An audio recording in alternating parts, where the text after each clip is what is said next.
Megyn Kelly está intensificando suas críticas a Donald Trump, atacando-o cada vez mais a cada novo episódio do seu programa. Então essa divisão não vai ser desfeita. Como sabemos, algumas semanas atrás, Trump fez uma longa postagem no Truth Social criticando Megyn Kelly, Tucker, Candace e Alex Jones. E desde então, todos eles realmente se afastaram cada vez mais de Trump, ficando mais à vontade. Abertamente, você sabe, criticando ele, xingando, questionando o caráter dele, dizendo basicamente que ele está comprometido. Megyn Kelly é uma das que fazem isso. Ela tem seguido cada vez mais esse caminho desde essa espécie de separação oficial entre Trump e o podcast America First Online, certo? Isso foi oficializado pelas postagens dele no Truth Social. Então, em um episódio do programa dela, com Russell Brand, ela começa a criticar a moralidade do Trump, o caráter dele, de uma forma bem agressiva, de um jeito que eu talvez nunca imaginasse ver ela criticando ele no programa dela. Então, vamos assistir. Alguns traços da personalidade dele claramente não são bons e preferimos ignorar. Você sabe, ele não é um homem moral. Ele obviamente não é o melhor marido do mundo. E ele é extremamente mesquinho e melindroso. Extremamente mesquinho e melindroso. E o que estamos vendo agora é que ele está se voltando contra seus apoiadores mais leais, porque eles não apoiam essa guerra e estão se envolvendo. Quero dizer, Russell, desculpe interromper, mas ver Russell Brand sentado aqui para isso é simplesmente hilário. Aliás, neste episódio, Russell Brand fala abertamente sobre como ele dormiu com uma garota de 16 anos no Reino Unido. Mas, sabe, ele menciona a idade de consentimento e o fato de que aparentemente era tecnicamente legal. Mas, tipo, não só essa conversa aconteceu, como essa conversa também aconteceu neste episódio do podcast. Quero dizer, esse cara me dá arrepios. Tudo bem, vamos ver. Vamos continuar assistindo ela falar sobre Trump. Com pessoas que odeiam ele pra caramba e odiaram desde o começo e foram os primeiros opositores do Trump, como se isso fosse o MAGA, como se esse fosse o núcleo do apoio dele. Enquanto isso, há muitos. Mas você também teve problemas com o Trump. Não é a primeira vez que ela tem problemas com o Trump. Ela teve problemas com o Trump quando ele estava concorrendo pela primeira vez, então vamos parar. Tipo, essa ideia de que ele se juntou com pessoas que odeiam ele. Seria como ele se juntar com você, que seria se juntar com alguém que já odiou ele no passado. Qualquer um aqui que ama o Trump há muitos, muitos anos. Nós já tivemos nossos desentendimentos no passado. O Tucker também já teve desentendimentos com ele. Ok. Não entendo como isso é diferente. Estou mais alinhado com ela do que com Trump, mas fingir que isso é novidade é ridículo. Tipo, ele está se aliando a pessoas, sabe? Agora tem gente do lado dele que sempre odiou ele. E aí, 2 segundos depois, sabe, eu tive meus desentendimentos com ele. Tucker teve seus desentendimentos com ele. É tipo, então isso só prova o ponto de que você sempre pode reconquistar a simpatia dele, certo? Você pode elogiá-lo e reconquistá-lo. Essas pessoas provavelmente fizeram isso porque acharam vantajoso para elas na hora. Ou, sabe, talvez eles realmente achassem que ele seria um grande presidente neste mandato. Mas também lutei, mais do que muitos, durante a perseguição judicial contra ele para mostrar que era uma farsa e o defendi na disputa eleitoral para que entendessem o que estava em jogo e por que ele precisava ser a escolha. O Trump nunca retribui lealdade. Se você tem uma discordância baseada em princípios com algo que ele faz, você é colocado de lado, você vira inimiga. Sim, quero dizer, essas são as características de um líder de seita. Tipo, eu só não sei como você poderia ter sido, como você poderia ter entrado nesse movimento MAGA sendo uma pessoa inteligente, que é o caso da Megyn Kelly e do Tucker Carlson. Tipo, você não sabia que isso por si só funciona mais do que qualquer coisa como um culto à personalidade. É isso mesmo. Ele é um líder de seita. E é por isso que líderes de seita são sensíveis. Líderes de seita têm egos enormes e são narcisistas malignos, mas também possuem um estranho complexo de inferioridade ou são muito inseguros ou mesquinhos, certo? Essas são as características de um líder narcisista, de um culto à personalidade, que é basicamente o que ele é e, de certa forma, sempre foi. Então essa ideia de que não há lealdade em troca se você tiver uma discordância com ele, é assim que ele tem agido há anos, qualquer hora. É como se ele ouvisse e visse tudo o que qualquer pessoa pública fala sobre ele. e imediatamente essa pessoa recebe uma postagem no Truth Social. Antes eles recebiam um tweet doido, né? Rosie O'Donnell, feia, ela sabe todo mundo. Ele ainda fala dela, tipo, você não sabia? Você achou que ia discordar dele sobre ele começar uma guerra?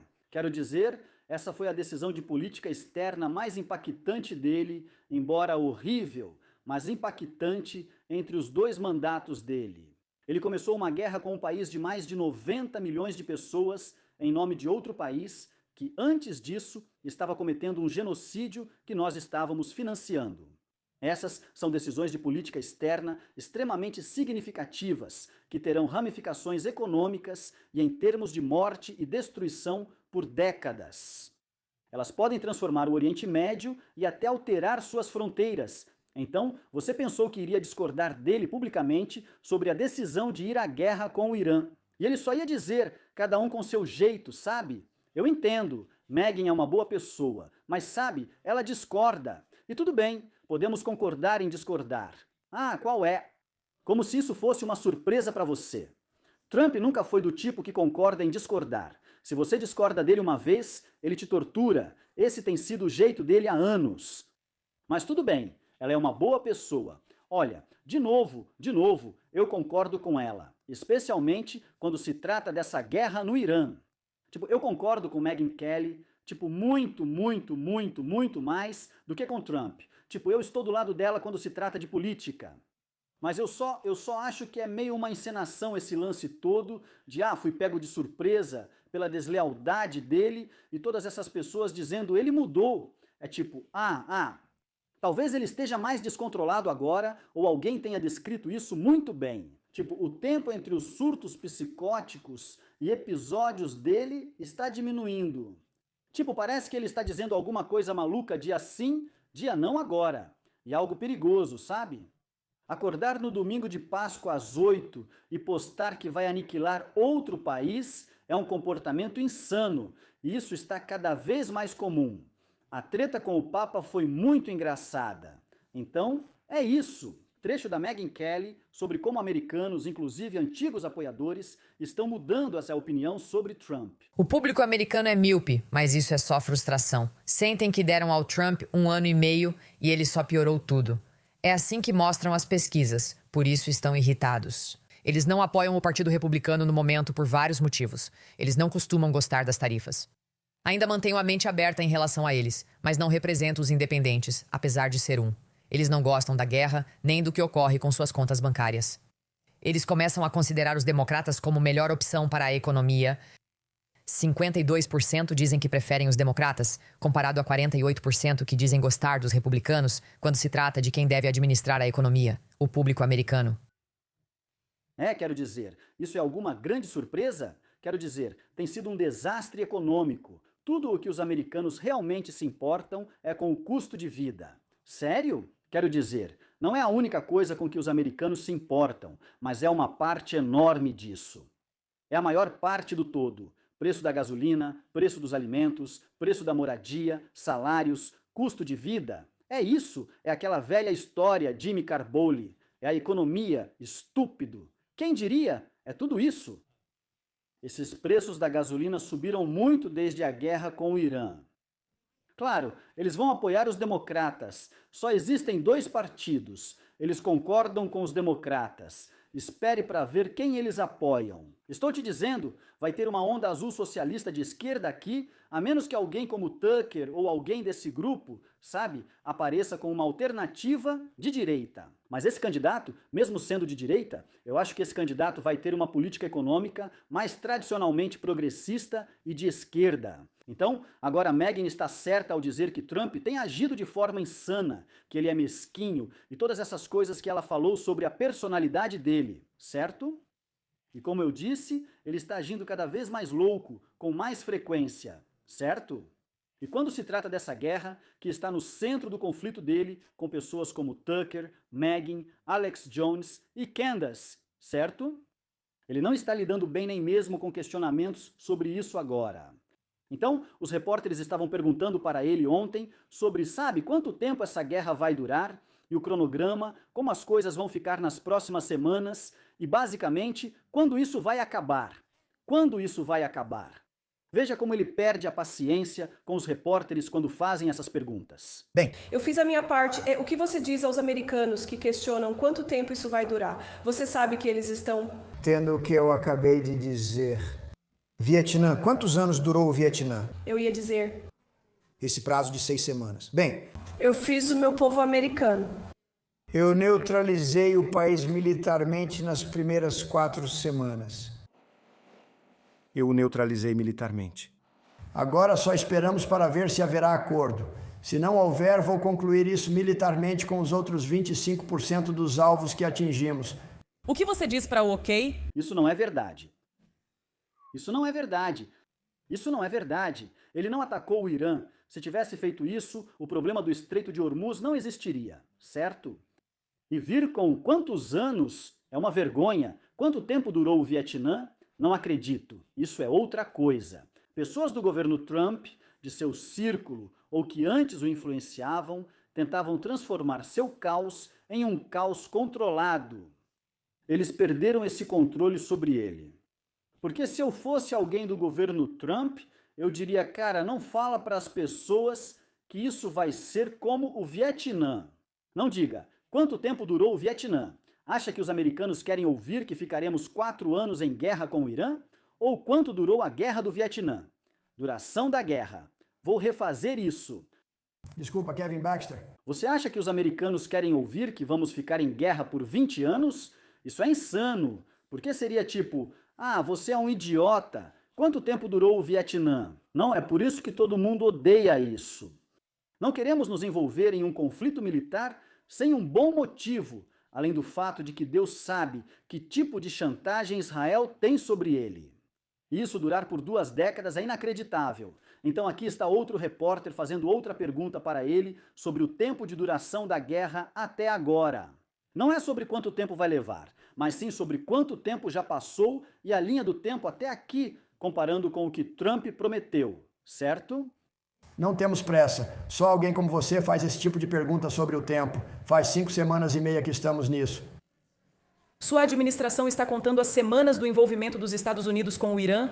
Inicialmente, você disse que seriam de 4 a 6 semanas. Espero que sim, mas também fiz uma pausa. Dei uma folga a eles e não temos pressa. Eu também dei uma pequena pausa. Sabe, joguei 9 buracos. Um cara não pode jogar 9 buracos depois de começar uma guerra. Eu não entendo qual é o problema. Quem não gosta de jogar 9 buracos? Às vezes é preciso relaxar. Eu realmente, quando ele iniciou a guerra, disse, dei uma pequena pausa, deixei eles descansarem um pouco. Eu conversei com o Ayatollah. Eu disse para ele, faça uma pequena pausa.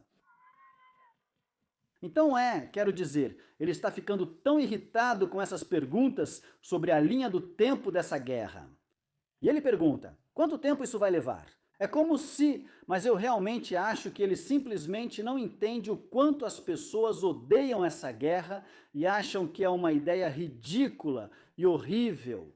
Ele não entende isso. Acho que já disse isso antes. Acho que ele se imagina como esse tipo de líder forte em tempos de guerra. Acho que ele gosta de explodir as coisas.